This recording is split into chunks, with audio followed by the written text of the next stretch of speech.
ప్రభునందు ప్రియ సహోదరి సహోదరులారా, మన ప్రభువును రక్షకుడైన యేసుక్రీస్తు అమూల్యమైన నామమున ఈ సాయంకాలం చేరి వచ్చిన మీకు అందరికీ హృదయపూర్వక శుభములు, అలాగే వందనాలు తెలియచేస్తూ ఉన్నాం.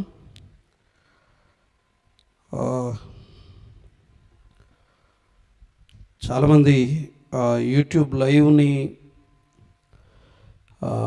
మిస్యూజ్ చేసుకుంటున్నారేమో అన్న ఒక ఆలోచన కూడా వస్తుంది. వీలైతే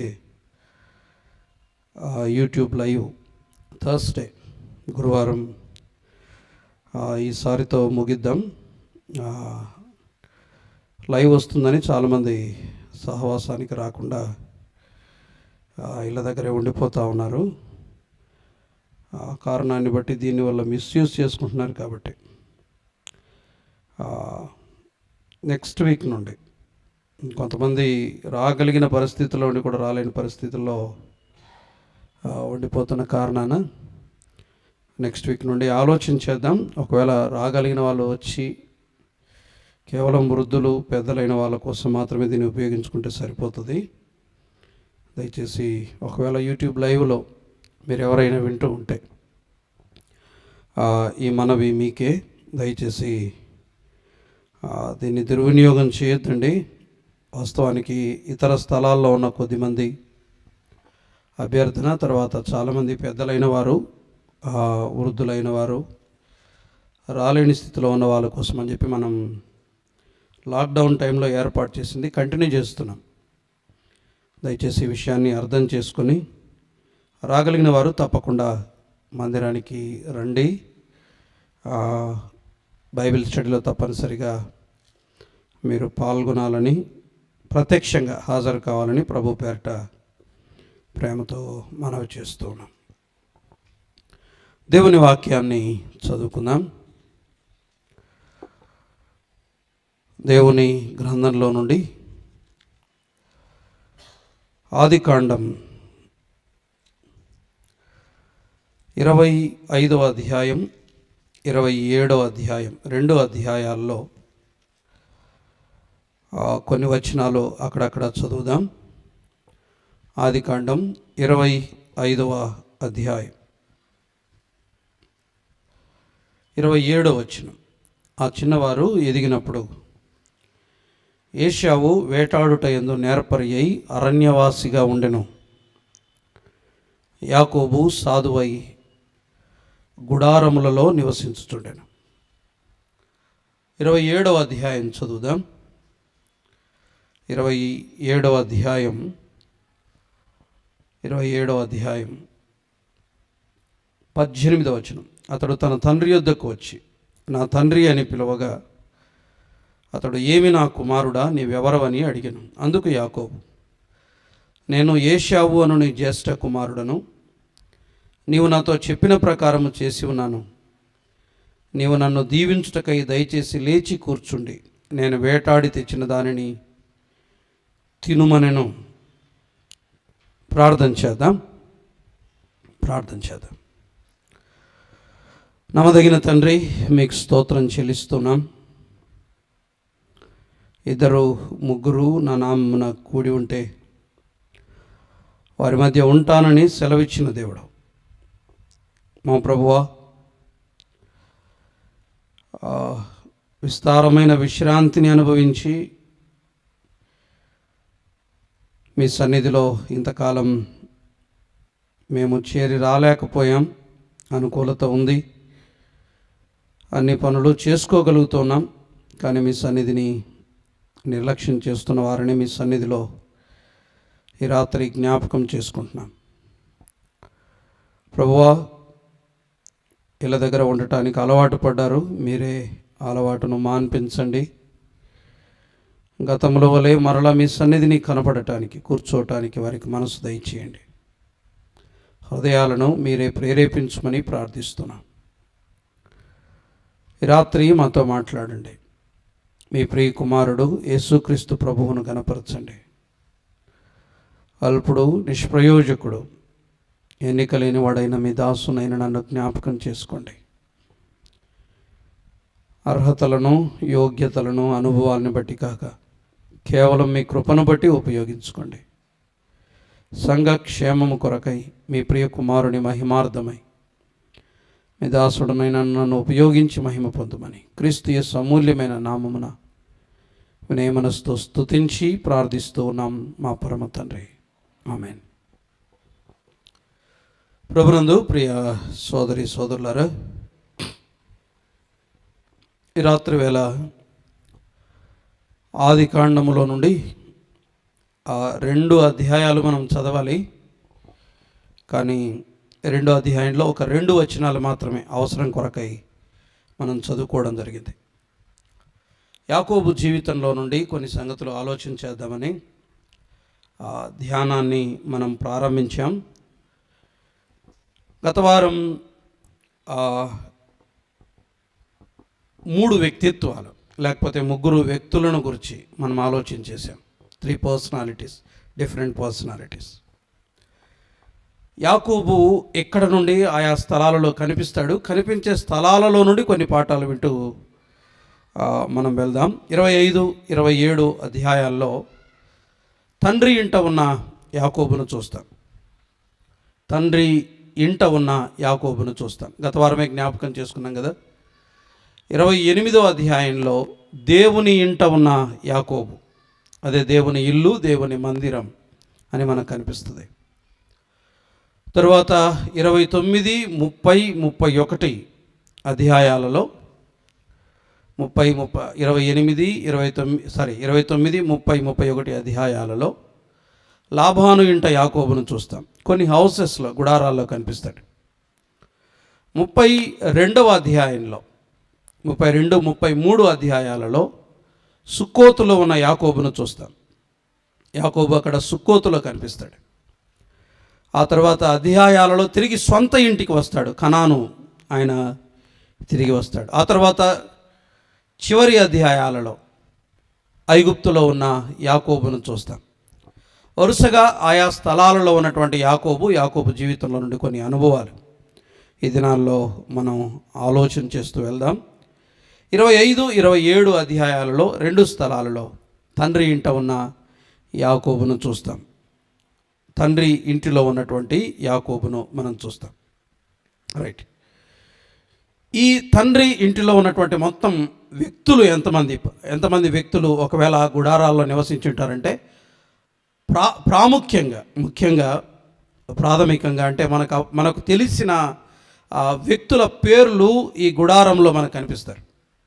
గత వారమే జ్ఞాపకం చేశాను. చాలామందికి డౌట్ రావచ్చు, అబ్రహాము యాకోబు బ్రతికి ఉన్నప్పుడు అబ్రహాం ఉన్నాడు అనడానికి రుజువు అన్నది జనరల్గా వచ్చే ఒక చిన్న డౌట్.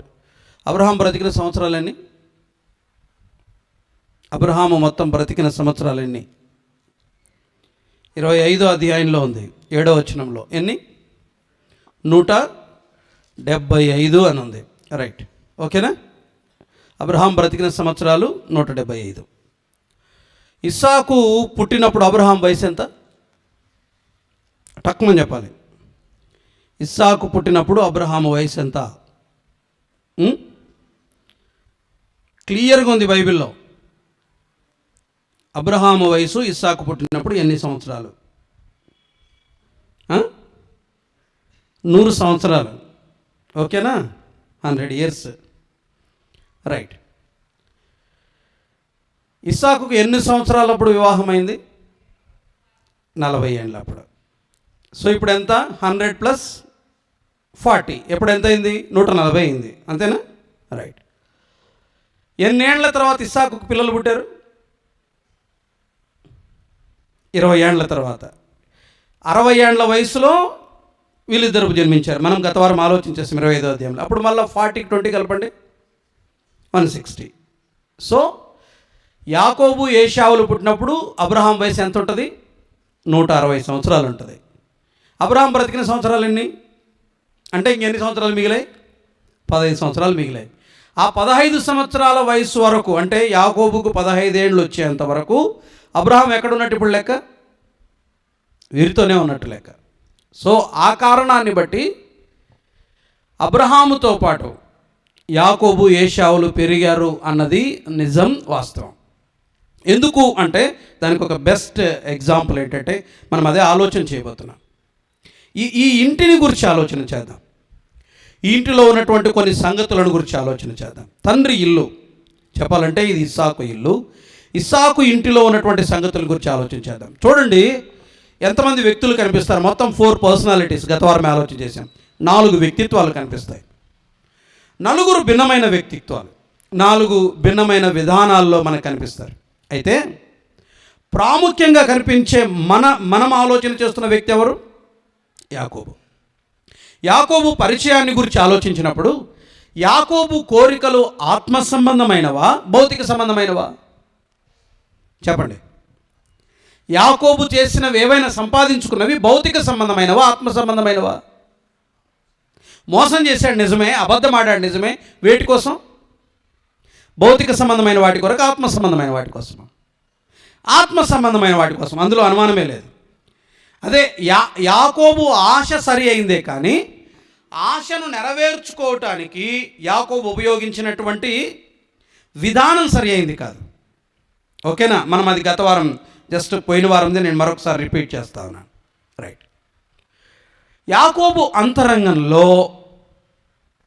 ఆత్మ సంబంధమైన కోరికలు కలగటానికి కారణం ఏంటి? ఎందుకు వచ్చాయి ఆ ఆశలు, ఆ కోరికలు? ఒక దైవ సేవకుడు ఒక రియల్ ఎస్టేట్ వ్యాపారితో తిరిగాడట కొద్ది రోజులు. తిరిగిన తర్వాత ఒక 7 నెలలు 8 నెలలు సహవాసం చేశాడు. 8వ ఏట 9వ నెల ఈ దైవ సేవకునికి ఒక ఆలోచన వచ్చింది. ఏమని? నువ్వు 100 రూపాయలు వేస్తే నేను పావలా వేస్తాలే. దేంట్లో? రియల్ ఎస్టేట్ బిజినెస్లో నేను ఒక పావలా కలుపుతా. ఒక 1000 రూపాయలు అయితే నేను ఒక 250 రూపాయలు వేస్తా. నీది 1,00,000 అయితే నాదెంత? ఒక 25,000. నేను అట్లా 25% నేను కలుపుతా అని అన్నాడట. ఎందుకు వచ్చింది నాకు రియల్ ఎస్టేట్ వ్యాపారం చేయాలని? తాను ఈ 7 నెలల పాటు తిరిగిన వాతావరణం, ఆ వ్యక్తికి భౌతిక సంబంధమైన కోరిక పుట్టడానికి కారణం ఏంటి చెప్పండి? తను పెరిగిన వాతావరణం. మన హృదయాలలో, మన ఆశలు, మన కోరికలలో ఆత్మ సంబంధమైనవి అధికంగా ఉన్నాయా, భౌతిక సంబంధమైనవి అధికంగా ఉన్నాయా? మిమ్మల్ని సెల్ఫ్ ఎగ్జామినేషన్ అంటారు కదా, మిమ్మల్ని మీరు ప్రశ్నించుకోండి. మన ఆశలు, ఆశయాలు, కోరికలు భౌతిక సంబంధమైనవా, ఆత్మ సంబంధమైనవా? ఎందుకు ఆత్మ సంబంధమైన ఆశలు తక్కువ? ఎందుకు భౌతిక సంబంధమైనటువంటి కోరికలు ఎక్కువ? మనం ఉన్నటువంటి ప్రపంచం అలాంటిది, మనం పెరుగుతున్నటువంటి వాతావరణం అలాంటిది. కానీ యాకోబు అనే ఒక వ్యక్తి అంతరంగంలో బాల్యం నుండి, చిన్నప్పటి నుండి ఎందుకు ఆత్మ సంబంధమైన వాటిపై అందరూ యాకోబును నెగిటివ్గా చూస్తారు. మనం కొద్దిసేపు యాకోబులో నుంచి ఆ నెగిటివ్ షేడ్స్ తీసేసి ఆలోచన చేద్దాం. యాకోబులో నుంచి పాజిటివ్స్ ఆలోచన చేద్దాం. అతని విధానం తప్పు కానీ అతని ఆశ మాత్రం సరి అయింది. ఎందుకు అన్నది తర్వాత భాగాల్లో మనం ఆలోచన చేస్తూ వద్దాం. రైట్. యాకోబు హృదయంలో ఆత్మ సంబంధమైన కోరికలు కలగటానికి కారణాలు ఉన్నాయి. ఆ కారణాలు మనం ఆలోచన చేద్దాం. మాత్రమే కాదు, యాకోబు పుట్టి పెరిగినటువంటి ఈ నివాసాన్ని గురించి కూడా మనం కొన్ని సంగతులు ఆలోచించేద్దాం. ముందు కారణాలు ఏంటో చూద్దాం. ఆత్మ సంబంధమైన ఆశలు యాకోబు అంతరంగంలో కలగటానికి గల కారణాలంటే గత వారం మనం విన్నాం. యాకోబు సాధువు అనే మాట ఉంది కదా, సాధువు అనే మాట. సాధువు ఈజ్ ఈక్వల్ టు పర్ఫెక్ట్. వాస్తవానికి తర్జుమాలో సాధువు అని ఉంది, కానీ పర్ఫెక్ట్, ప్లెయిన్ మ్యాన్ అని అంటే పర్ఫెక్ట్, పరిపూర్ణుడు, మెచ్యూర్డ్ అని ఉంటుంది. ఇంకొక భాషలో పరిపక్వత చెందినవాడు అని ఉంటుంది. ఎక్కడ? 27వ వచనంలో. సాధువు అనే మాట తెలుగులో చాలా క్లియర్గా ఉంది, కానీ హీబ్రూలో పర్ఫెక్ట్ అని ఉంటుంది. యోబు భక్తునికి ఏ పదాన్ని అయితే వాడారో అదే పదాన్ని యాకోబు దగ్గర వాడారు, పర్ఫెక్ట్. మనం అందరం యాకోబులో నెగిటివ్స్ చూస్తాం, కానీ వాస్తవానికి perfect, plain man, matured man, చాలా పరిణతి, అభివృద్ధి కలిగిన, అంటే పరిపక్వత కలిగినటువంటి వ్యక్తిగా 25వ అధ్యాయంలో మనకి యాకోబు కనబడతాడు. రీజన్స్ ఏంటి, కారణం ఏంటి, దానికి కారణాలు ఏంటో వరుసగా ఆలోచన చేస్తూ వద్దాం. నెంబర్ 1, యాకోబులో ఇంత పర్ఫెక్ట్నెస్, ఈ పరిపూర్ణత రావటానికి యాకోబు అంతరంగంలో ఆత్మ సంబంధమైన కోరికలు కలగటానికి యాకోబు ఆత్మ సంబంధమైన వాటి కొరకై ప్రయాసపడ్డాడు. అవునా? ప్రయాసపడి వాటిని సంపాదించుకున్నాడు. మోసం ఉంది నిజమే, విధానం సరైనది కాదు నిజమే, బట్ దాని వెనక ఆయన పెట్టిన ఎఫర్ట్, ప్రయాస అన్నది మాదిరికరమైంది. ప్రయాసపడి ఆత్మ సంబంధమైన వాటిని సంపాదించుకున్నాడు. ఇంత ఇంత ఆసక్తి ఈ ఆత్మ సంబంధమైన వాటిపై యాకోబుకు కలగటానికి గల కారణాలు ఏంటో వరుసగా ఆలోచించేద్దాం. నెంబర్ 1, కుటుంబ నేపథ్యం. ఫస్ట్ పాయింట్, ఎందుకు యాకోబుకు ఆత్మ సంబంధమైన వాటిపై కోరిక కలిగిందంటే ఫస్ట్ రీజన్ కుటుంబ నేపథ్యం. అతడు పెరిగినటువంటి కుటుంబ నేపథ్యం. ఎందుకు కుటుంబ నేపథ్యం అన్నాం? మరలా చదువుదాం. చూడండి, 25వ అధ్యాయం 27వ వచనం. 25, 27. ఆ చిన్నవారు ఎదిగినప్పుడు ఏశావు వేటాడుట యందు నేర్పరి అయి అరణ్యవాసిగా ఉండెను. యాకోబు సాధువై గుడారములలో నివసించుచుండెను అన్నది. గుడారములలో నివసించుచుండెను. యాకోబు పెరిగిన స్థలం గుడారాలు. ఆయన గుడారములలో నివసించాడు. గుడారాలలో ఎవరెవరు విన్నారని విన్నాం, చూద్దాం, వరుసగా చూద్దాం. ఫస్ట్ పర్సన్ ఎవరో తెలుసా? ఇందాక మనం పెట్టుకున్నాం. యాకోబు పెరిగినటువంటి స్థలములో ఉన్న వ్యక్తులు, మొదటి వ్యక్తి ఎవరు? Abraham. So first personality Abraham. Abraham యొక్క ప్రభావం తప్పనిసరిగా యాకోబుకు ఉంటుంది. అబ్రహాములో ఒక మంచి లక్షణాన్ని మనం నేర్చుకుందాం. చూడండి దయచేసి, ఆదికాండంలోనే ఒక వచనాన్ని మనం చదువుదాం. ఆదికాండం 17వ అధ్యాయంలో ఒక వచనాన్ని చదువుదాం. ఆదికాండం 17వ అధ్యాయం మొదటి వచనం చదువుతున్నాను. ఆదికాండం 17వ అధ్యాయం మొదటి వచనం. అబ్రహాము 99 ఏండ్ల వాడైనప్పుడు యెహోవా అతనికి ప్రత్యక్షమై, నేను సర్వశక్తి గల దేవుడను, నా సన్నిధిలో నడుచుచు నిందారహితుడవై ఉండుము, నాకును నీకును మధ్య నా నిబంధనను నియమించి నిన్ను అత్యధికముగా అభివృద్ధి పొందించదనని అతనితో చెప్పెను. అబ్రహాము సాగిలపడి ఉండగా దేవుడు అతనితో మాట్లాడి అని చూస్తాం. 99 ఇయర్స్లో, 99 సంవత్సరాల వయసులో అబ్రహాముకు మరింత అభివృద్ధి లేకపోతే పరిపక్వత అవసరమని ప్రభువే చెప్పాడు. 99 ఏండ్ల వయసులో నీవు నిందారహితుడవై నడవాలి అబ్రహాం అని చెప్పాడు. దానికి అబ్రహాం ఏం చేశాడు చెప్పండి? యాక్సెప్ట్ చేశాడు, అంగీకరించాడు. మీరు పాయింట్ క్లియర్గా అర్థం చేసుకోండి, విషయాన్ని క్లియర్గా అర్థం చేసుకోండి. 99 ఏండ్ల వయసులో దేవుడు అబ్రహాముతో మాట్లాడి, నా సన్నిధిలో నీవు నిందారహితుడవై ఉండాలి అబ్రహామా అంటే, అబ్రహాము దానికి సాగిలపడ్డాడు. ఎస్ మై లార్డ్, నేను అందుకు సిద్ధం అని ఇష్టపడ్డాడు. అంటే 99 ఏండ్ల వయసులో కూడా తన జీవితంలో మరింత నిందారాహిత్యమైన జీవితం అవసరమని గుర్తించినవాడు. 100 ఇయర్స్ ఏజ్లో కూడా, 100 ఏండ్ల వయసులో కూడా తనకు మరింత ఆత్మ సంబంధమైన ఎదుగుదల అవసరత ఉంది అని ఎరిగినవాడు అబ్రహాం. ఏ వయసులో? 100 ఇయర్స్ వయసులో. అంటే 100 ఏండ్ల వయసులో కూడా ఇతను ఆత్మ సంబంధంగా ఎదగాలి అన్న దేవుని ఆలోచనను అంగీకరించాడంటే ఇతని అంతరంగం కూడా ఆత్మ సంబంధమైన విషయాల్లో ఎదగాలన్న కోరిక కలిగిన వాడని మనకు అర్థమవుతుంది. రైట్? సో ఇప్పుడు ఆలోచన చేయండి, ఆత్మీయంగా ఎదగటానికి ఏ వయసుతో మనం పెట్టవచ్చు చెప్పండి? ఈ వయసు వరకు ఎదగొచ్చు, ఈ వయసు వరకు ఎదగొచ్చు అని మనం నిర్ణయించవచ్చా? లేదు. ఆత్మ సంబంధమైన అభివృద్ధి నాకు అవసరమని 100 ఏండ్ల ప్రాయంలో అబ్రహాము గమనించగలిగాడంటే 175 ఏండ్ల ప్రాయంలో ఇంకెంత ఉండాలి? 100 ఏండ్ల ప్రాయంలోనే నాకు ఇంకా మెచ్యూరిటీ అవసరం అని అబ్రహాము దేవుని మాటను అంగీకరించగలిగినప్పుడు 175 ఏండ్ల వయసులో తనకి ఇంకెంత ఆలోచించేటాడు చెప్పండి? అంటే అబ్రహాములో నేర్చుకునే ఒక పాఠం ఏంటంటే, ప్రభువుతో పరిచయం, ప్రభువుతో సహవాసం ఎన్ని ఏళ్ళు గడిచినా still I have to increase my faith. ఇంకా నా విశ్వాసాన్ని వృద్ధిపరచుకోవాలి, ఇంకా నా పరిశుద్ధతను వృద్ధిపరచుకోవాలి, ఇంకా నా భక్తి జీవితాన్ని వృద్ధిపరచుకోవాలి అని 175 ఏండ్ల వయసు వరకు ఆలోచించేటాడు కంపల్సరీగా అబ్రహాం. మ్యాక్సిమం ఎఫర్ట్స్, పూర్తి కృషి దేనికోసం? నేను ఇంకా డెవలప్ అవ్వాలి. 100 ఇయర్స్ అబ్రహాము, 100 సంవత్సరాలు అబ్రహాముకి అంత కోరికుంటే మరి మన సంగతి ఏంటి చెప్పండి? 100 ఏండ్ల వయసులోనే అబ్రహాము నేను ఇంకా ఎదగాలి అన్న దేవుని ఆలోచనను అంగీకరించగలిగినప్పుడు మరి మనకెంత ఉండాలి? నానాటికి మనకెంత పెరగాలి? ఒక మాట గుర్తుంచుకోండి, ఇన్నేండ్ల నీ ఆత్మీయ జీవితం వ్యర్థమైపోయిందేమో, ఏం డెవలప్మెంట్ లేదేమో. ఆత్మ సంబంధంగా వర్ధిల్లటానికి ఏ వయసు అయినా అనుకూలమైందే. నువ్వు ఇంక చావటానికి నువ్వు 99 ఏళ్ళు బ్రతికావు, నువ్వు 99 ఇయర్స్, నీకు ఇంకొక సంవత్సరంలో చచ్చిపోతున్నావు. నువ్వు 99వ ఏట కూడా నువ్వు ఆత్మ సంబంధంగా అభివృద్ధి పొందటానికి నువ్వు ప్రయత్నం చేయొచ్చు. Still you have chance. నీకు ఇంకా గ్రౌండ్ ఉంది, నీకు ఇంకా ప్లేస్ ఉంది డెవలప్ అవటానికి. జాన్ వెస్లీ గారు ఇంగ్లాండ్, స్కాట్లాండ్ దేశాలని ఉద్యమంతో రగిలించిన దైవజనులు జాన్ వెస్లీ గారు మరణానికి కొన్ని దినాల ముందు, మరణానికి కొన్ని రోజుల ముందు పడకలో ఉండి సిక్కై వ్యాధిగ్రస్తులై ఉండి కూడా ఆయన ఏడ్చేవాడంట. పొద్దున్నే లేచి, ఎన్ని గంటలకు లేచి? 5 గంటలకు లేచి. ఎందుకు ఏడ్చేవాడో తెలుసా? 3 గంటలకు లేచి నీ సన్నిధిలో ఇంకా 2 గంటలు అదనంగా గడపలేకపోతున్నానని ఏడ్చేవాడంట. మరణ పడకలో ఉండి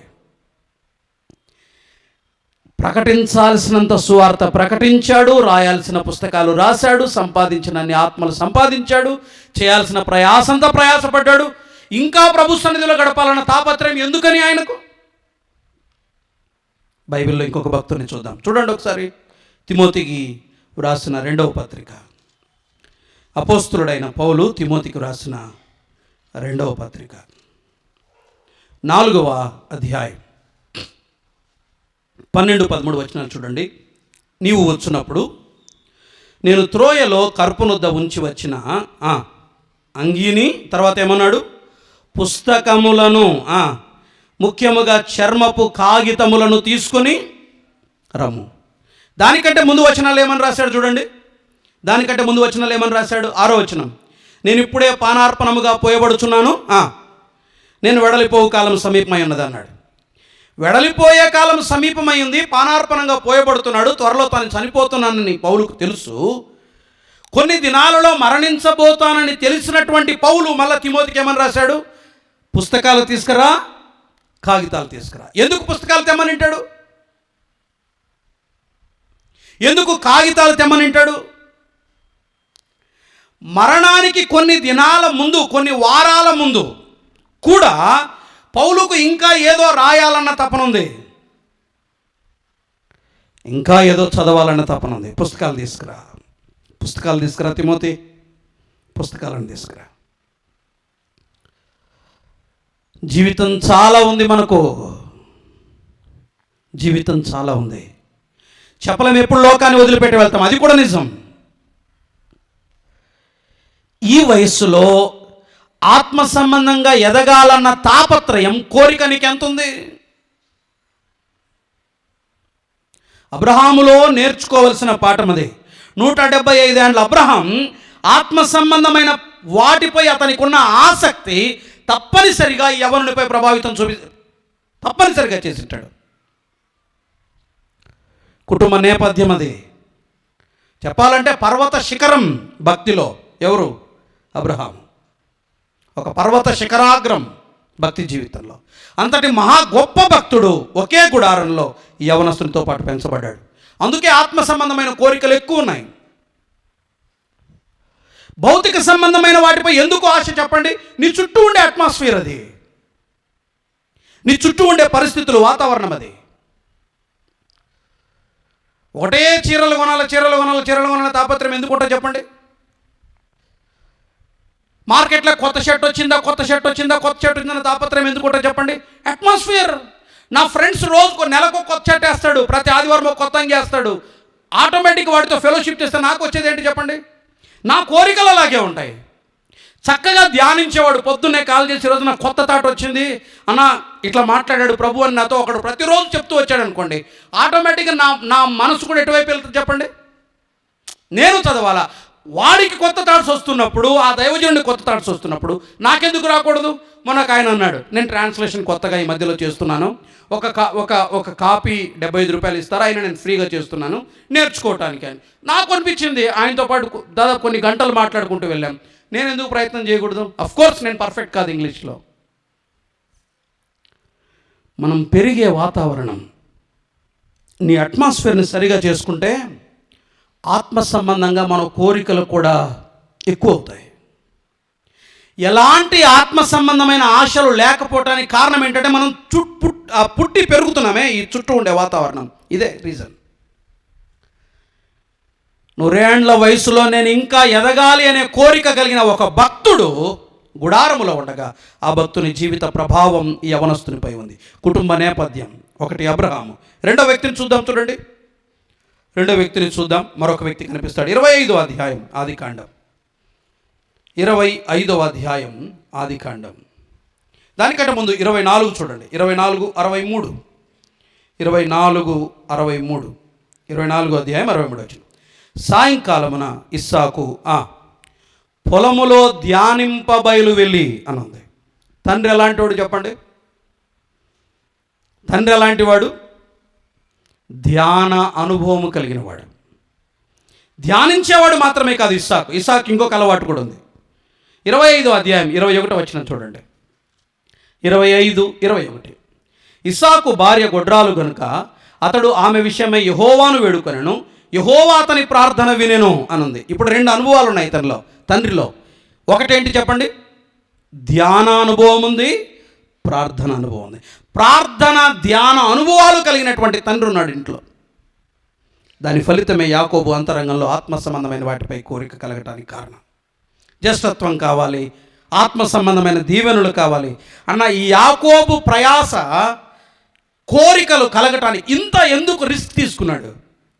అన్నను మోసం చేశాడు, తండ్రిని మోసం చేశాడు. ఎందుకు ఇంత రిస్క్ తీసుకున్నాడు? ఇతనికి ఈ ఆత్మ సంబంధమైన వాటి విలువ తెలుసు. ప్లెయిన్ మ్యాన్ అనే మాటను పట్టుకొని మాట్లాడుతున్నాను నేను. ప్లెయిన్ అనే దగ్గర పర్ఫెక్ట్ అనేది ఉంటుంది, పరిపూర్ణుడు అనే అర్థం ఉంటుంది. ఆ పదాన్ని యాకోబుకి ఎందుకు వాడాల్సి వచ్చింది? అంత పెద్ద పదం. మోసగాడు యాకోబు, మోసగాడు యాకోబు, మోసగాడు యాకోబు, ఒక ముద్ర వేసి పడేసాం యాకోబు మీద. రైట్, నిజమే.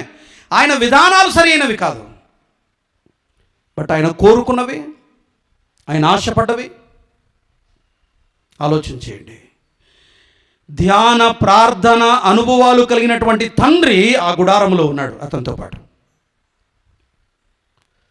భక్తిలో రోజు రోజు పెరగాలి అన్న ఒక వృద్ధుడు, ఒక భక్తుడు, ఇంకా చెప్పాలంటే భక్తిలో కురువృద్ధుడు అబ్రహాం ఉన్నాడు. ధ్యాన ప్రార్థన అనుభవాలు అలవాటు కలిగినటువంటి తండ్రి ఉన్నాడు ఆ గుడారంలో. ఇంకొక వ్యక్తిని చూద్దాం, చూడండి. 25వ అధ్యాయం 22వ వచనం. ఆమె గర్భములో శిశువులు ఒకనితోనొకడు పెనుగులాడరి గనుక ఆమె, ఇలాగైతే నేను బ్రతుకుట ఎందుకని అనుకొని ఈ విషయమై యెహోవాను అడుగ వెళ్ళాను.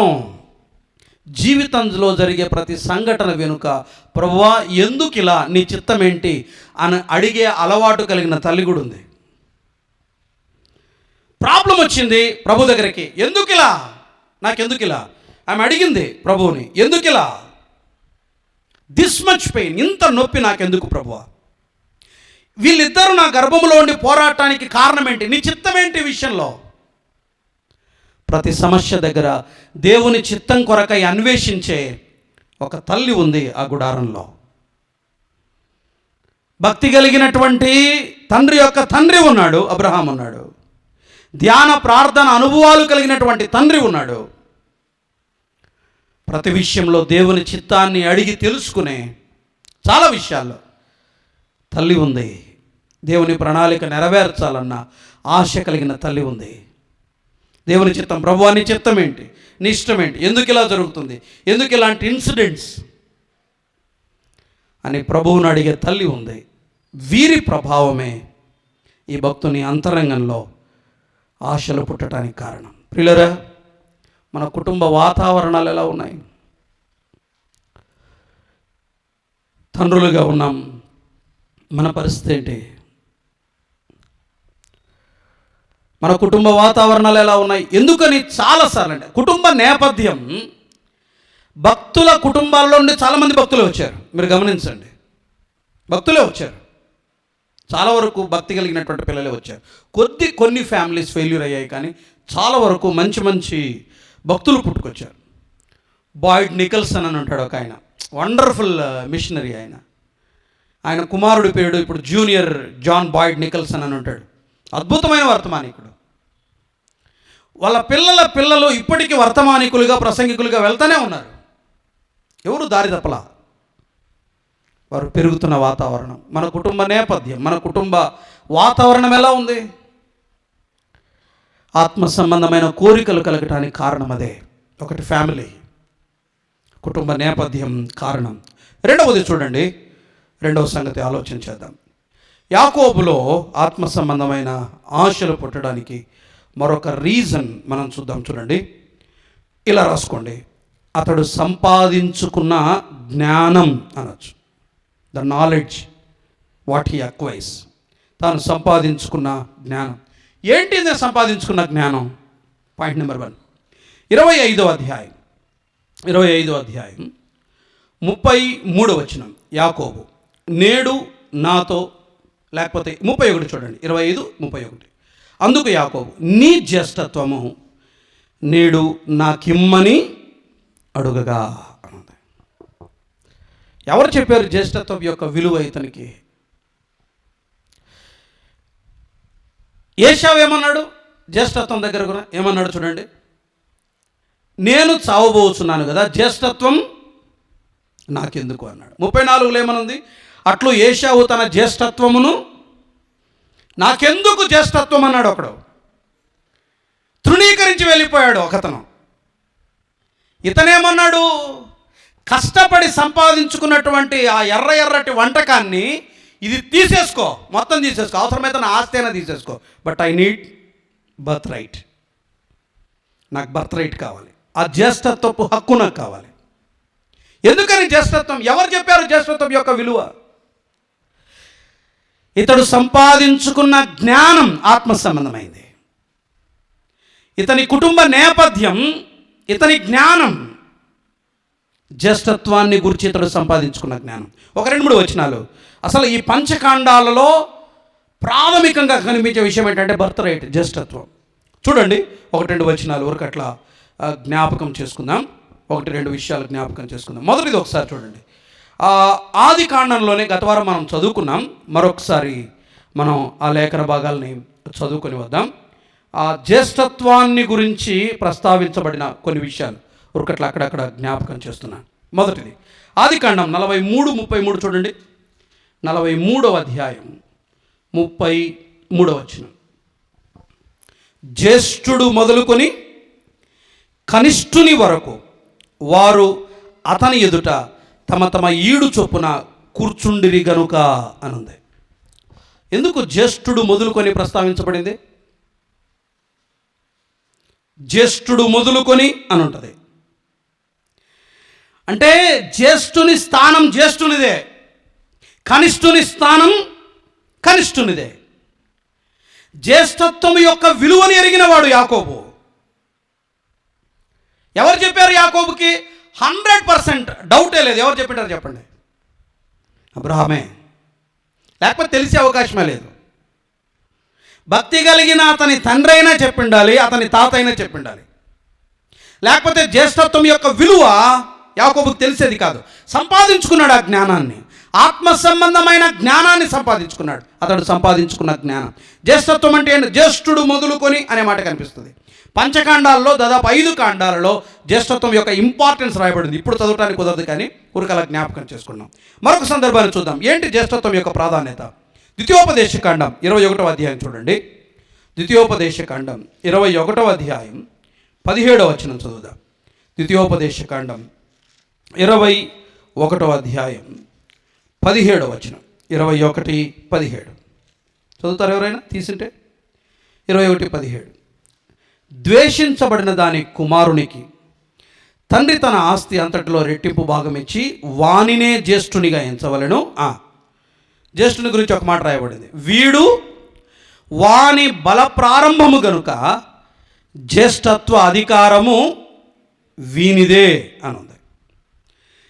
జ్యేష్ఠుడు బల ప్రారంభం, తండ్రి యొక్క బల ప్రారంభం. అన్నిటిలో రెట్టింపు, డబల్ పోర్షన్ ఉంటుంది జ్యేష్ఠునికి, రెండంతల దీవెన ఉంటుంది అన్నిట్లో. ఏదైనా తీసుకోండి, డబుల్ పోర్షన్ ఉంటుంది.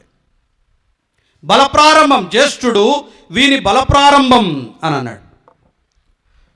యేసుక్రీస్తు ప్రభు కూడా ఏమని పిలువబడ్డాడో తెలుసా? యేసు ప్రభు ఏమని పిలువబడ్డాడు? ప్రథమ ఫలం అని పిలువబడ్డాడు. మాత్రమే కాదు, ఆయన ఏమని పిలువబడ్డాడు? జ్యేష్ఠుడని పిలువబడ్డాడు. కావలసి చూడండి ఒక మాట. రోమీలకు రాసిన పత్రిక 8:29లో ఒక మాట చదువుదాం. రోమీలకు రాసిన పత్రిక 8వ అధ్యాయం 29వ వచనం. ఎందుకనగా తన కుమారుడు అనేక సహోదరులలో ఏమవ్వాలని ఆయన కోరిక?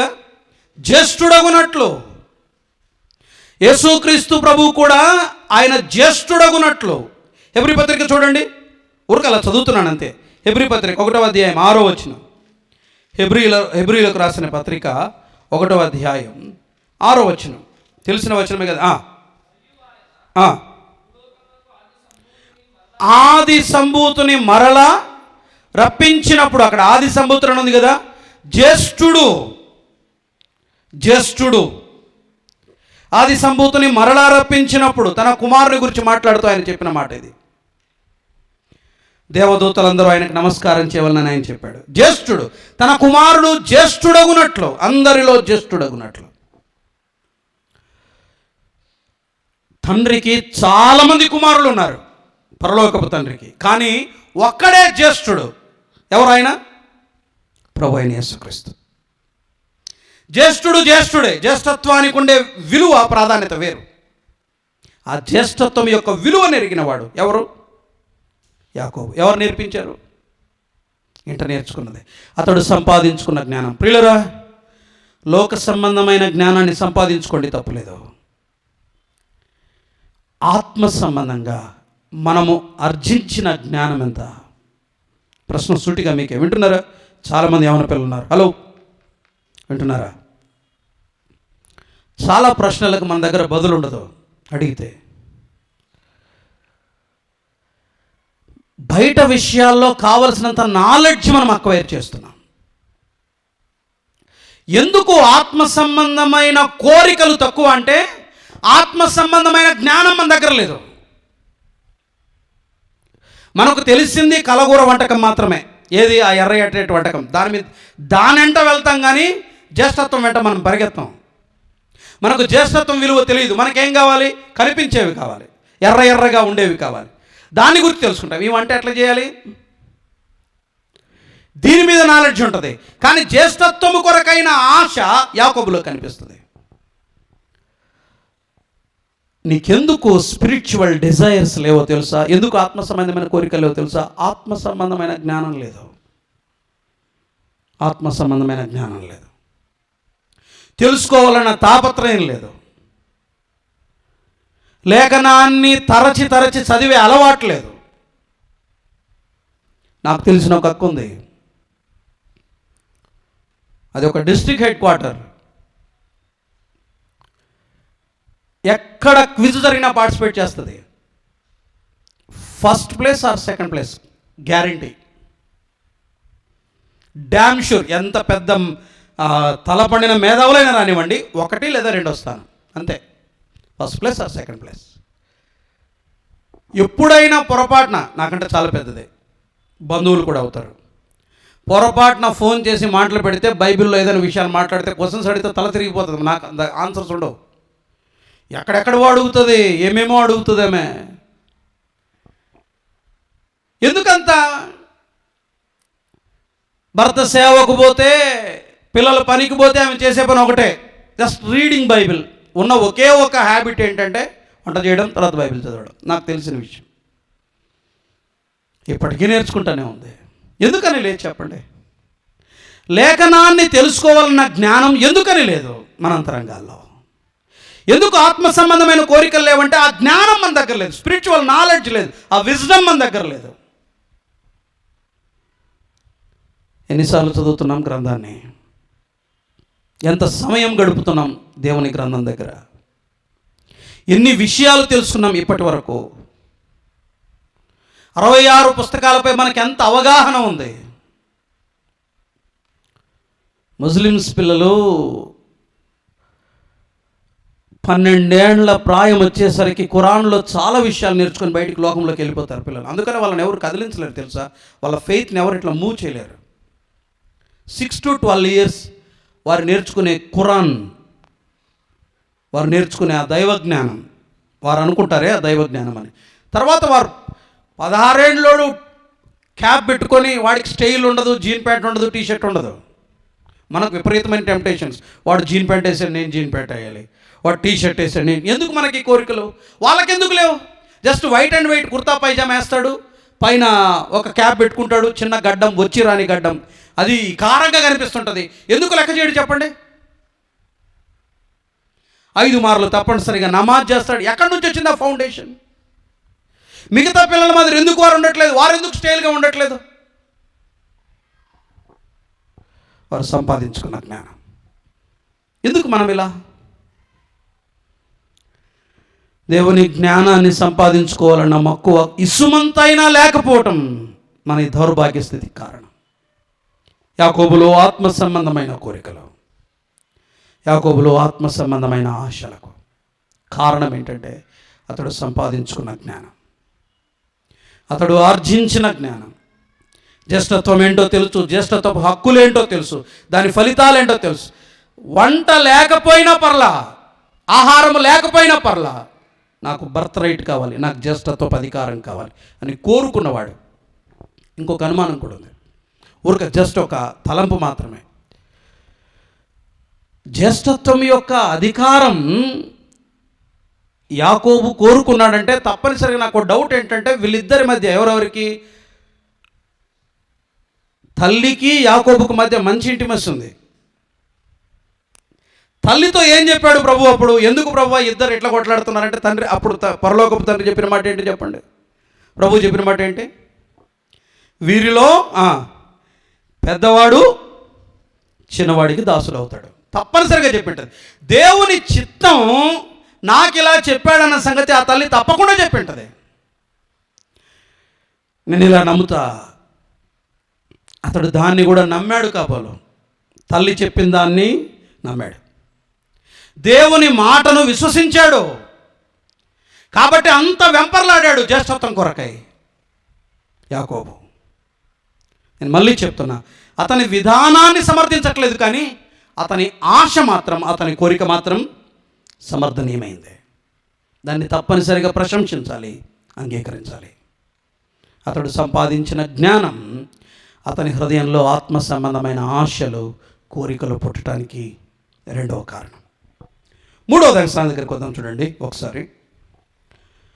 మరొకసారి 25వ అధ్యాయం ఆదికాండం 21వ వచనం చదువుదా. ఆదికాండం 25, 21, మరలా 27, 21 కాదు 27.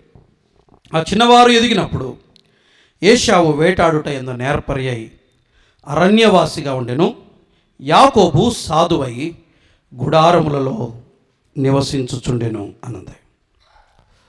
మూడవది హిజ్ బిహేవియర్. ఇంకా చెప్పాలంటే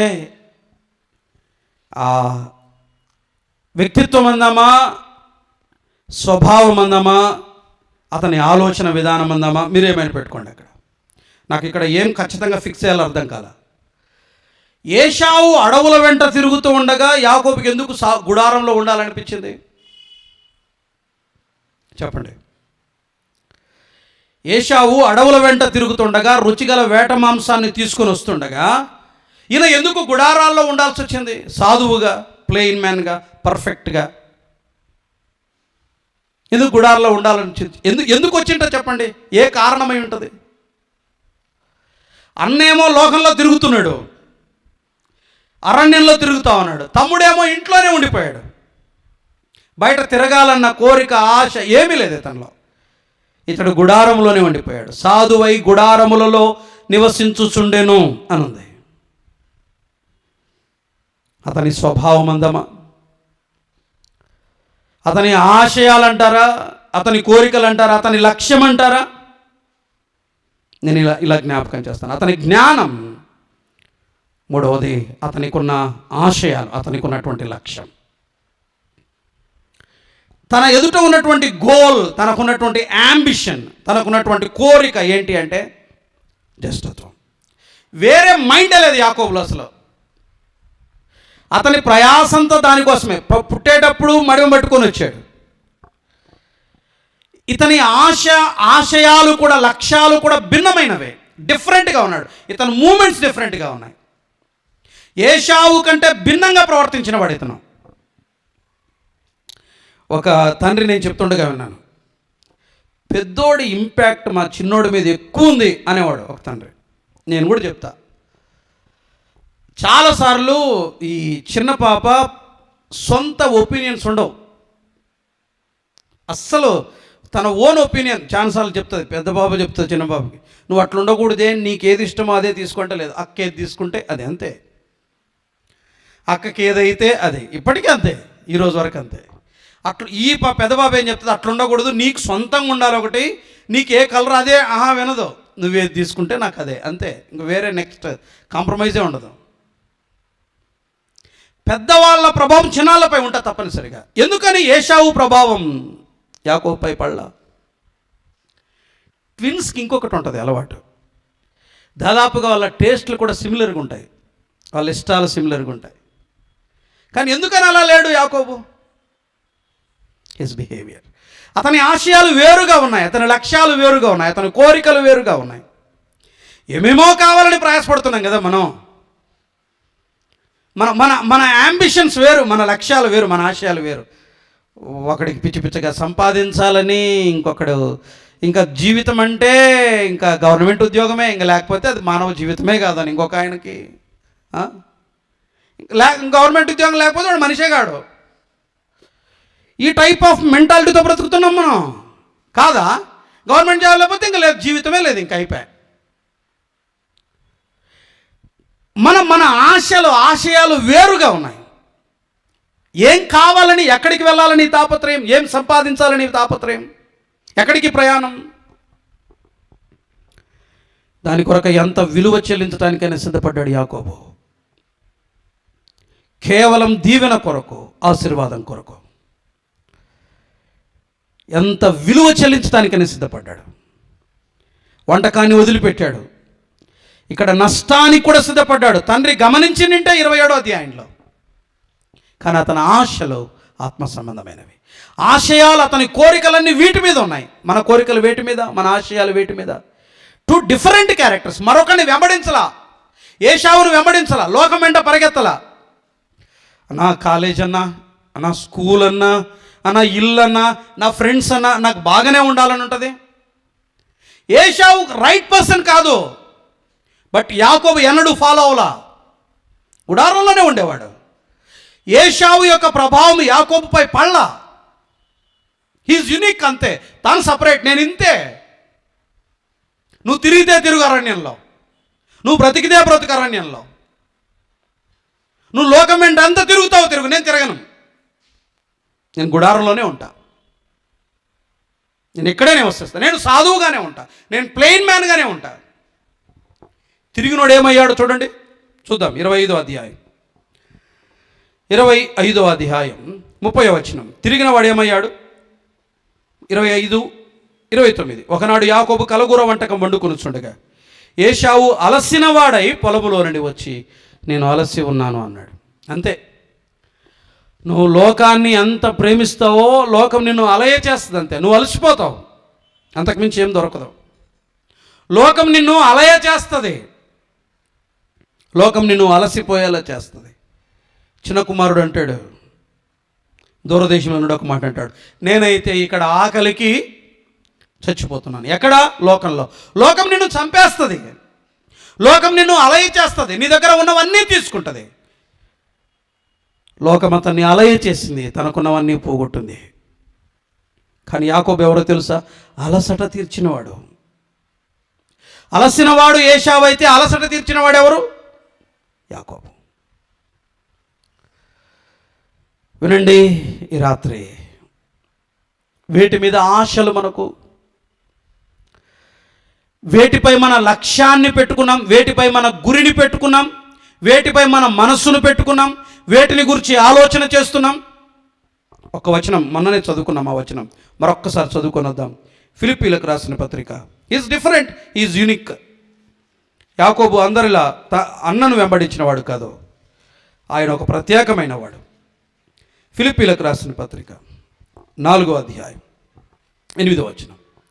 మెట్టుకు సహోదరులారా, ఏ యోగ్యతైనను మెప్పైనను ఉండిన ఎడల, మననే చదువుకున్నాం కదా, మరలా చదువుతున్నాను. ఏవి సత్యమైనవో, ఏవి మాన్యమైనవో, ఏవి న్యాయమైనవో, ఏవి పవిత్రమైనవో, ఏవి రమ్యమైనవో, ఏవి ఖ్యాతి గలవో, వాటి మీద ధ్యానముంచుకొనుడి అని అన్నాడు.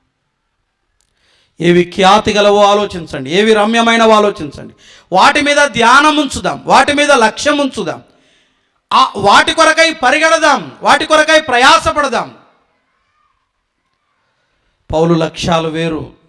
క్రీస్తును సంపాదించుకునవలనని వెనుక ఉన్నవ మరచి ముందున్న వాటి కోసం నేను పరిగెడతా ఉన్నా. నా ఆశయం వేరు. ఆత్మ సంబంధమైనవి నా ఆశయం. బ్రతకడానికి ఉద్యోగం నా ఆశయం కాదు. నేను బ్రతకడానికి. వ్యాపారం నేను బ్రతకడానికి. జీవిత భాగస్వామి పెళ్ళి నేను బ్రతకడానికి. నాకు సహకారిగా దేవుడిచ్చింది. లక్ష్యం ఏంటి, ఆశయం ఏంటి? దేవుని ఉన్నతమైన పిలుపు కలుగు బహుమానం పొందవాలని గురి యొద్దకు పరిగెత్తాలి. భార్యాభర్తలమైనా, పిల్లలైనా, ఉద్యోగస్తులైనా, నిరుద్యోగులైనా, వివాహమైన వారైనా, కాని వారైనా, మనందరి లక్ష్యం క్రీస్తునకు కలిగిన సమానమైన సంపూర్ణత మనము కలవారబగు వరకు మనం ప్రయాసపడాలి. మన లక్ష్యం ఆత్మ సంబంధమైనది.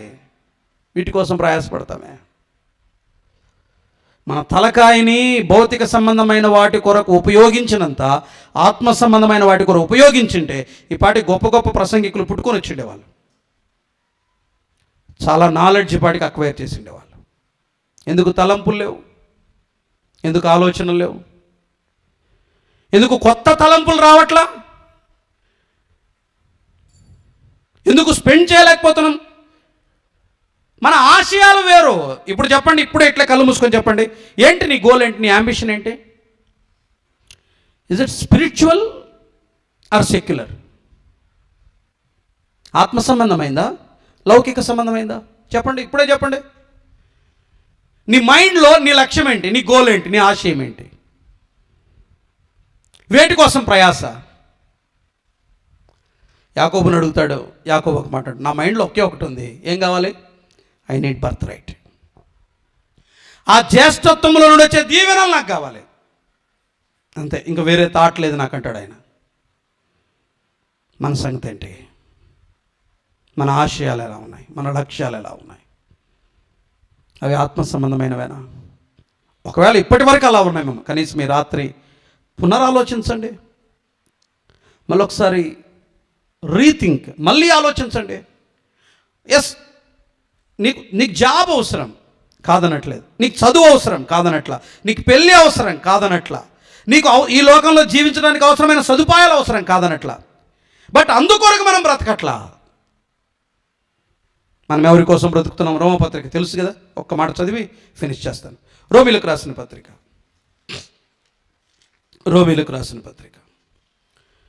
14వ అధ్యాయం 7వ వచనం చూద్దాం. 14వ అధ్యాయం 7వ వచనం. రోమీలకు రాసిన పత్రిక 14:7. మనలో ఎవడును తన కోసమే బ్రతుకడు, ఎవడును తన కోసమే చనిపోడు. మనము బ్రతికినను ప్రభు కోసమే బ్రతుకుచున్నాం, చనిపోయినము ప్రభు కోసమే చనిపోతున్నాం. కాబట్టి మనము బ్రతికినను చనిపోయినను ప్రభువారమై ఉన్నాం.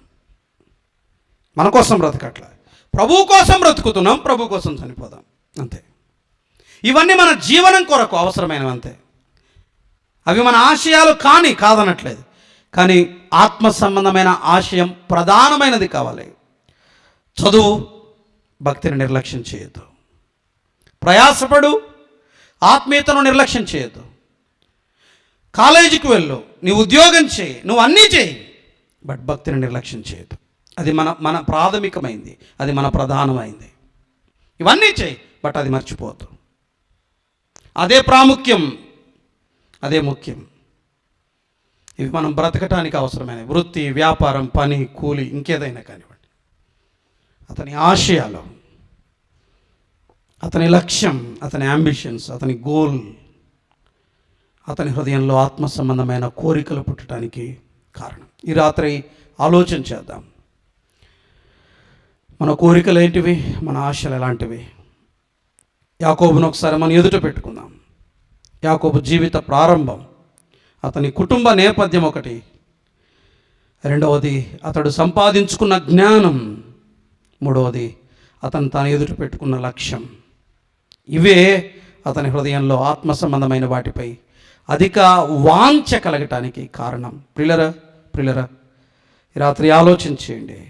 ప్రభువుని అడుగుదాం, ప్రభువా ఆత్మ సంబంధమైన వాటిపై నాకు మక్కువను పుట్టించండి, ఆత్మ సంబంధమైన వాటి కొరకే నా హృదయంలో ఆశను పుట్టించని ప్రభువుని తప్పనిసరిగా అడుగుదాం. ప్రార్థన చేద్దాం. పరిశుద్ధుడైన తండ్రి, మిమ్మల్ని స్తుతిస్తున్నాం. ఈ రాత్రి మాతో మాట్లాడినందుకు మీకు స్తోత్రం. లేఖనం దుష్టుడు ఎత్తుకొని పోకుండా మా హృదయాల్లో ఫలింపచేయండి. చాలా ఏండ్లు గడిచిపోయాయి. అంతరంగంలో అభివృద్ధి ఏమాత్రం లేని విశ్వాసులు అనేకులు ఉన్నారు. భక్తిలో ఎదుగుదల లేని విశ్వాసులు అనేక మంది ఉన్నారు. ఈ రాత్రి మీరు మాట్లాడండి, ప్రేరేపించండి. 100 ఏళ్ల ప్రాయములో నీవు నిందారహితుడిగా నడవాలి అని మీరు చెప్పినప్పుడు సాగిలపడి నమస్కరించి అంగీకరించిన అబ్రహాము లాంటి ఇంకా మేము వర్ధిల్లాలి, ఎదగాలి అన్న ఆశ మా హృదయంలో కూడా కలుగు చేయండి. ఇప్పటికీ మించిపోయింది ఏది లేదు నాన్న. మమ్మల్ని వృద్ధిపరచండి. మా భక్తిలో, మా విశ్వాసంలో, పరిశుద్ధతలో, సేవలో, పరిచర్యలో నానాటికి మమ్మల్ని వర్ధిల్ల చేయండి. ధ్యాన ప్రార్థన అనుభవాలు, ప్రతి విషయంలో మీ చిత్తం కనుగొనే తల్లిదండ్రులు, ఇలాంటి వాతావరణంలో మేము పెరగటానికి మీ కృపనివ్వండి. మీ జ్ఞానాన్ని సంపాదించుకోవటానికి తగినంత సమయం మేము వెచ్చించటానికి కృప చూపండి. ప్రభువా, ఎవరు ఎలా బ్రతికినా మా ఆశయం, మా లక్ష్యం మీరు, మీ సన్నిధి. మా చుట్టూ ఉన్నవారు లోకం వెంట పరుగులు తీస్తున్నారు. మేము మాత్రం ఆత్మ సంబంధమైన వాటి కొరకై ప్రయాసపడటానికి, దాని కొరకై మా జ్ఞానాన్ని, మా సమయాన్ని, మా బలాన్ని వెచ్చించడానికి మీ కృపనిమ్మని మీ దయగల స్థలకు మమ్మల్ని అప్పగించుకుంటూ చేరి వచ్చిన మా ప్రియులను దీవించమని, చెదరి వెళుతుండగా ఈ రాత్రికాలపు దీవెన ఆశీర్వాదాలు దయచేయమని ప్రభువైన యేసుక్రీస్తు అమూల్యమైన నామమున స్తుతించి ప్రార్థన చేస్తున్నాం తండ్రి. ఆమేన్. అందరికీ వందనాలు.